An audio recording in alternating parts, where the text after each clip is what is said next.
اب انہوں نے پہلے ہی یہ کہہ دیا ہے کہ مختصر خیالات کا اظہار کریں. مطلب اب ہمیں یہ کہنا مختصر کریں تو زیادتی والی بات ہے. میری طبیعت آج خراب تھی اور میں نے معذرت کر لی تھی آنے سے، لیکن پھر میں نے متاع غرور کتاب نکال کے پڑھ رہی تھی، تو پہلے بھی پڑھی ہوئی ہے لیکن عرصہ ہو گیا، تو آج میں نے دوبارہ سے نکالی تو پھر مجھ سے رہا نہیں گیا.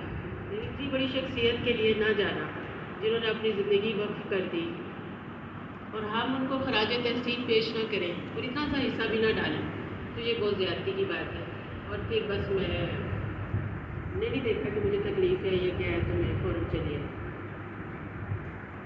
اس کے پیچھے بھی ایک نظریہ یہ ہے کہ ہم اپنی ریاست کے ان عظیم لوگوں کو یاد کریں. برسی منانے اور ان کو یاد کرنے کا مقصد تجدید عہد، تجدید وفا اور ان کے نظریات کو لے کر آگے چلنا ہوتا ہے. عبدالخالق انصاری صاحب نے جو کتاب بڑی ماشاءاللہ انہوں نے تو بہت تفصیل سے لکھا ہے، لیکن اس میں انہوں نے ایک بات بڑی زبردست لکھی ہے کہ ایک تلوار اپنی ہونی چاہیے. دوسری بات انہوں نے کہی کہ کشمیر کے غلام رہنے کی 3 وجہ ہیں. ایک یہ کہ کشمیر خوبصورت سرسبز و شاداب علاقہ ہے جس پر باہر کیے لوگوں کی ہمیشہ نظر رہتی ہے. دوسری جغرافیائی مرکزی حیثیت، یعنی جغرافیائی لحاظ سے بھی یہ بہت اہم ہے، اس لیے بھی باہر کی طاقتیں جو ہیں وہ نظر رکھتی ہیں. تیسری بات جو انہوں نے کہی وہ یہ کہ خود کشمیریوں نے دعوت دی غیر ملکی طاقتوں کو اپنے ملک میں لانے کی. اب نئی جنریشن ہم آپ لوگ جو ہیں سوچنے کی بات تو یہ ہوتی ہے نا کہ ہم مسائل کا حل نکالنا ہے، ہم نے کیسے نکالنا ہے. تو ایک عرصہ پیچھے اگر ہم دیکھیں تو ہمیں کشمیر بنے گا پاکستان کا نعرہ بہت لازم و ملزوم لگتا تھا. اداروں کے اندر آپ جب تک یہ نعرہ نہیں لگاتے تھے کوئی فنکشن نہیں ہوتا تھا. لیکن جو میری آبزرویشن ہے، میں نے دیکھا ہے کہ اب عوام میں بہت زیادہ اویئرنیس آ چکی ہے، اور میرا خیال ہے کہ اگر ابھی ہم ریفرینڈم کروائیں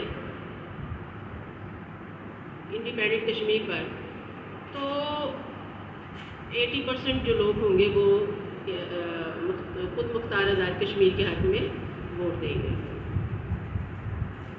میرا اپنی آبزرویشن ہے، جبکہ اس سے پہلے میرا کچھ اور مشاہدہ تھا. اب یہاں پر جو میں سمجھتی ہوں کہ پرابلم ہوتا ہے ہمیں، جیسے کہ حمزہ صاحب نے بھی اور دانش صاحب نے اور باقی مقررین نے بات کی کہ ہم کیوں ناکام ہیں، 75 سال سے ہم کیوں کامیاب نہیں ہو سکے. اور اگر ہم شہادتوں کو دیکھیں تو مطلب بے شمار خون جو ہے وہ بہا ہے، اور مسلسل ہم ایک جہد مسلسل کی طرح اپنے نظریے کے ساتھ چل رہے ہیں اور ہم ایک مقصد کو حاصل نہیں کر سکے. آپ دیکھیں تو مقبوضہ کشمیر میں بھی حکومت کا مطالبہ، حکومت کا بیانیہ اور عوام کے بیانیے میں بہت فرق رہا. فاروق عبداللہ اور محبوبہ مفتی صاحبہ ایک عرصے تک ہندوستان کی حمایت کرتے رہے، اب وہ بھی آزادی چاہتے ہیں. وہ ایک الگ بات ہے کہ وہ مشکل ہو گیا ان کے لیے. اب آزاد کشمیر کی حکومت کو دیکھیں تو یہاں پر بھی عوام کا بیانیہ اور حکومت کے بیانیے میں بہت فرق ہے. یعنی حکومت ہر جگہ پر یہی کہتی ہے کشمیر بنے گا پاکستان، جبکہ عوام کیا کہتی ہے، ہمیں چاہیے خود مختار کشمیر. تو ایک تو میں سمجھتی ہوں کہ جب تک ہمارا مطالبہ ایک نہیں ہوتا، ہم ایک پلیٹ فارم پر نہیں آتے جب تک مقصد حاصل نہیں ہو سکتا. دوسرا یہ کہ جو آزادی کی موومنٹس ہیں جیسے لبریشن لیگ ہے یا ANP ہے یا اور چھوٹی چھوٹی سی جماعتیں ہیں، بڑی جماعتوں کو آپ نکال کے دیکھیں تو مجھے بڑی اذیت ہوتی ہے، تکلیف بھی ہوتی ہے، دکھ ہوتا ہے. مطلب لبریشن فرنٹ میں ANP نہیں ہے، ANP میں لبریشن فرنٹ نہیں بیٹھی ہوئی. کیوں نہیں ہم ایک دوسرے کے فنکشنز کو سپورٹ کرتے اور ایک مقصد کو لے کر آگے بڑھتے.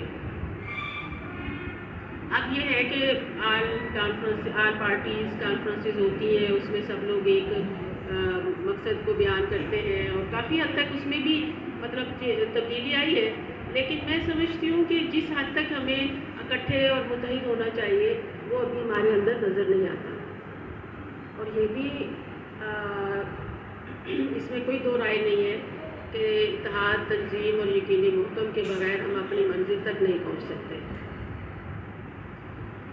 تو یہاں پر جو سیکھنے کی بات ہے، سمجھنے کی بات ہے، وہ یہ ہے کہ اپنے نظریے کو لے کر آگے بڑھنا۔ اب ہم نے اپنا نظریہ جو ہے وہ اگلی نسل میں کتنا منتقل کیا، یا وہ اپنے نظریے پر کتنے قائم ہیں۔ میں جب پڑھ رہی تھی متاع غرور تو مجھے ایک بات کا خیال آیا کہ ساری زندگی گزار دی ہم نے نظریہ حیات، ضابطہ حیات اور اسلامی نظریہ حیات پڑھاتے ہوئے، تو کیا ہم اپنے اسٹوڈنٹس کو اس نظریے پر متحد کر سکیں یا قائم کر سکیں؟ کیا ہم نے کتنا اچیو کیا اپنی لیکچر سے، اپنی تعلیم سے؟ مجھے لگا کہ شاید زیرو، ہماری کچھ حاصل نہیں ہوا۔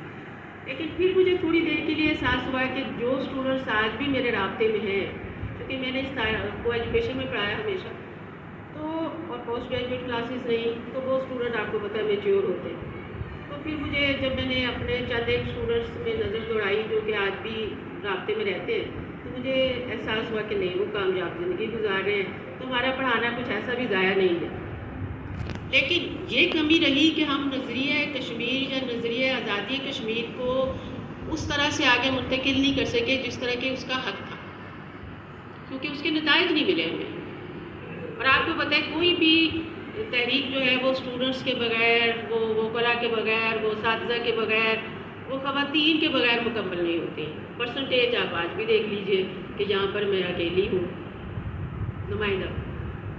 تو اور یہ تحریک آزادی پاکستان میں ہم نے دیکھا کہ جب تک خواتین باہر نہیں نکلی، جب تک وہ تحریک کو کامیابی حاصل نہیں ہوئی۔ تو میرا خیال یہ ہے کہ ہمیں خواتین کو بھی اس پلیٹ فارم پہ متحد کرنا چاہیے، اور چونکہ خواتین کا رول جو ہے وہ اس لیے بہت اہم ہوتا ہے کہ وہ ایک پورے خاندان کی نمائندہ ہوتی ہیں، اور وہ آنے والی نسل میں وہ نظریہ، وہ بات، وہ مقصد منتقل کرتی ہے، کیونکہ تعلیم تو ماں کی گود سے شروع ہوتی ہے نا۔ تو ہم نے خواتین کو کتنا ایجوکیٹ کیا۔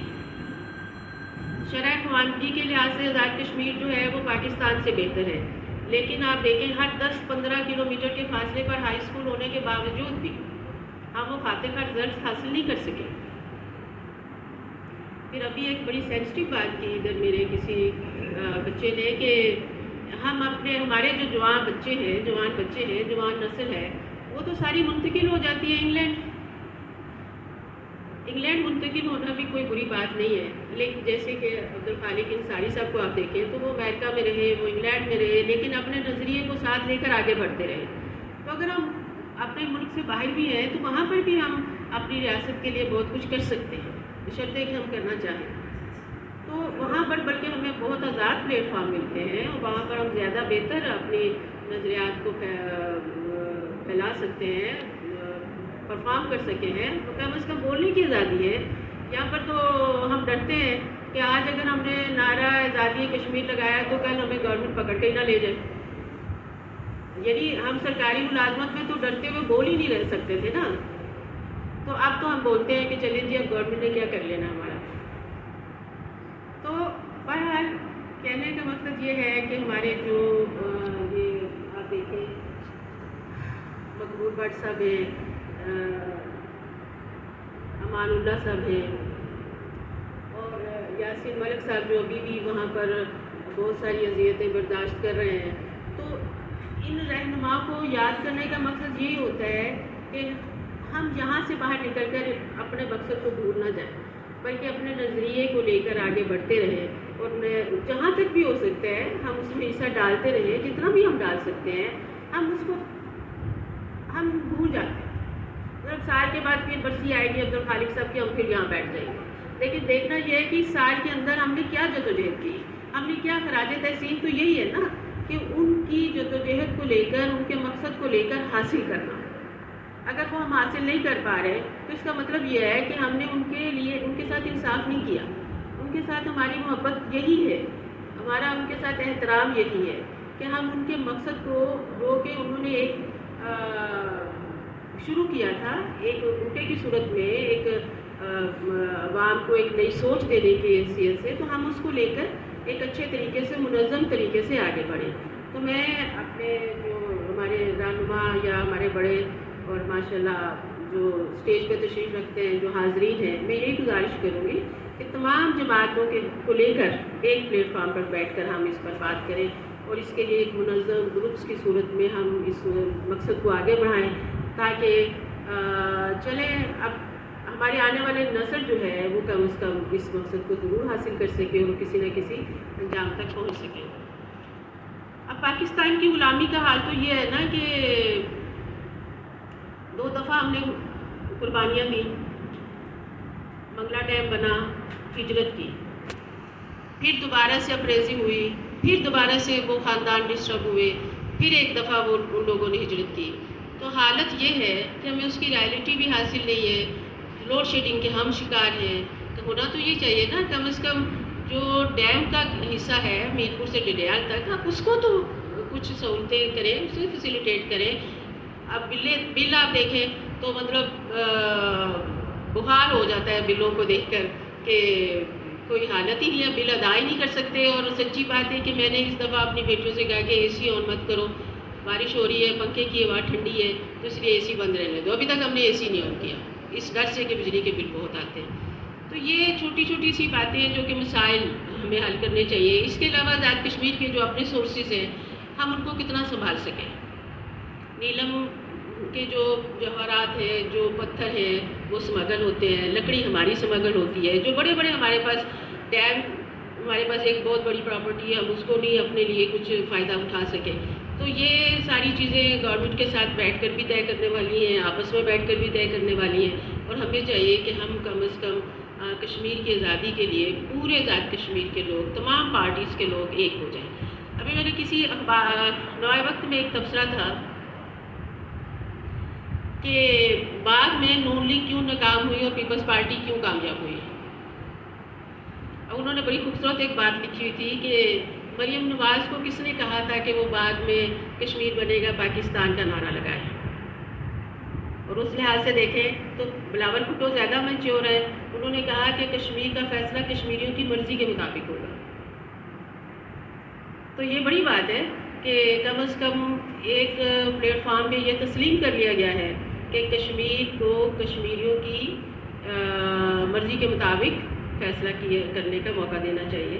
تو وہی میں نے بات کی کہ ہمیں ایک ریفرینڈم جیسا کہ انگلستان میں بھی ہوا اس پر زور دینا چاہیے اور اس کے ذریعے سے ہمیں اپنی آزادی کا حق جو ہے وہ حاصل کرنا چاہیے. تھینک یو جی ویری مچ.